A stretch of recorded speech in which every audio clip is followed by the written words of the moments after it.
Hell Let Loose is bigger than it's ever been.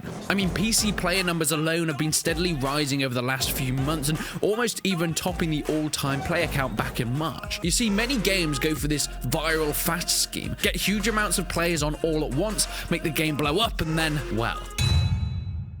But a loyal hardcore fan base that only gets bigger and bigger over time seems to be the direction that Hell Let Loose is going. And it seems to be paying off in the long run, with the recent acquisition of full ownership to Team 17, with plans in the future to expand into a full series and a much bigger game with this new influx of cash. I don't see this train stopping anytime soon. Back in September, we got a look at the console roadmap, and this indicates some of the things that we will be seeing coming to PC as well. First off, consoles in the future will have parity with the PC version, essentially meaning that both platforms will come up together, be updated together and equally. Could this mean a future of cross-platform? Parity between platforms is the first step to accomplish this. I mean, it could. Yeah, I think a lot of people, and me personally, would say that Hell Let Loose is one of those games that I don't know if it would really work. Look, Call of Duty is so arcadey, so cross-platform kind of works there, but even then, the amount of complaints was no end. But a much more simulation and team-orientated title like Hell Let Loose could run into numerous issues with cross-platform situations. For start, teamwork is key, and whilst many console players do prioritize similar values, many don't.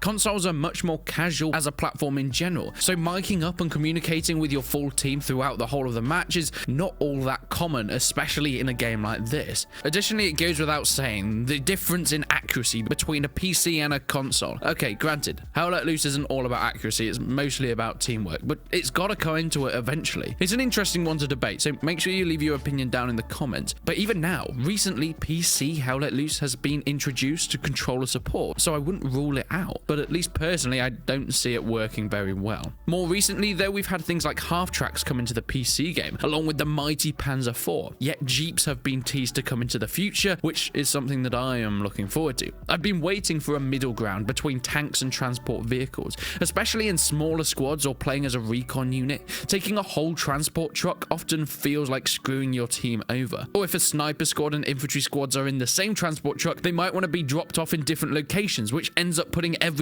at more risk. So hopping into a Jeep as a spotter or sniper is going to be the mainstay of my gameplay here. The fire update is also on its way, adding in Molotov cocktails and flamethrowers. Hell yes. Finally, we're going to be able to get a flame troop.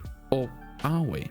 Does this mean they're going to add a whole new class for this weapon? Or will it just be an unlockable weapon for an assault class or something along those lines? Additionally, will it be possible to shoot the fuel tank and get a beautiful fireball going on, killing all the teammates around? It's brutal, but it'd be awesome. Well, for everyone except the guy with the flamethrower. A few deployables are coming to the game as well. A heavy machine gun and an AA flak cannon. The MG is pretty self-explanatory, but the AA is an interesting one for me. Is it going to actually be used as anti-air to stop bombing runs or strafes or even supply drops? It seems kind of unlikely.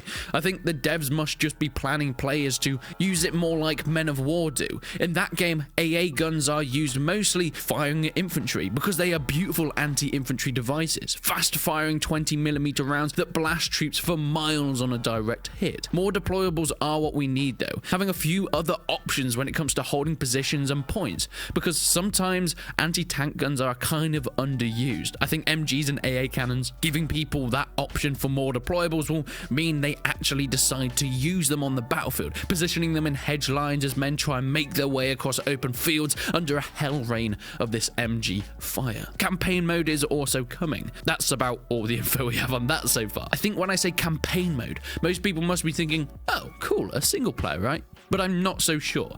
Most likely a multiplayer campaign, having multiple maps that are strung together. So you win one match, you go to the next map, and then the next map. For example, Omaha Beach and St. Mary-en-Glise. They can be tied together, moving through the French countryside. Depending on who wins and who loses that match, depends on who attacks or defends in the next game or next area of the campaign. But then it gets much better. Hell yes. The Brits are finally coming. Rule Britannia. Finally, Hell Let Loose. Thank you for bringing my tea-drinking brethren into this. Along with full weapon loadouts for the factions, with the Firefly heavy tank and Valentine, it's going to be a beautiful sight to see. I've been waiting to be able to use my Lee Enfield or Vickers for so long, and finally now we're going to get it within the game. I'm not gonna lie, we've only just had Russia about a year ago, and that took ages to come out, so I don't know if the Brits are coming anytime soon, but I am incredibly excited. What's more, it's they're adding in British maps in order to equate to the new faction. Are we gonna get another beach landing level, maybe this time on Sword or Gold Beach? I mean,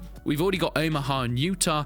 I don't know why they wouldn't do some of the British battle landings on D-Day, but it really depends, because British-only battlegrounds aren't quite as well known as the American battlegrounds of World War II. But leave your thoughts down in the comments of which British battles that they can try and recreate here. Maybe something that would be really awesome is going into a different terrain. Of course, the Brits were there during a lot of the battles, like the Battle of the Bulge, Foy, and all that stuff that we've already got in Hell Let Loose. But what about if we go to the North African campaigns? Something that Hell Let Loose hasn't had yet. Is it going to be likely?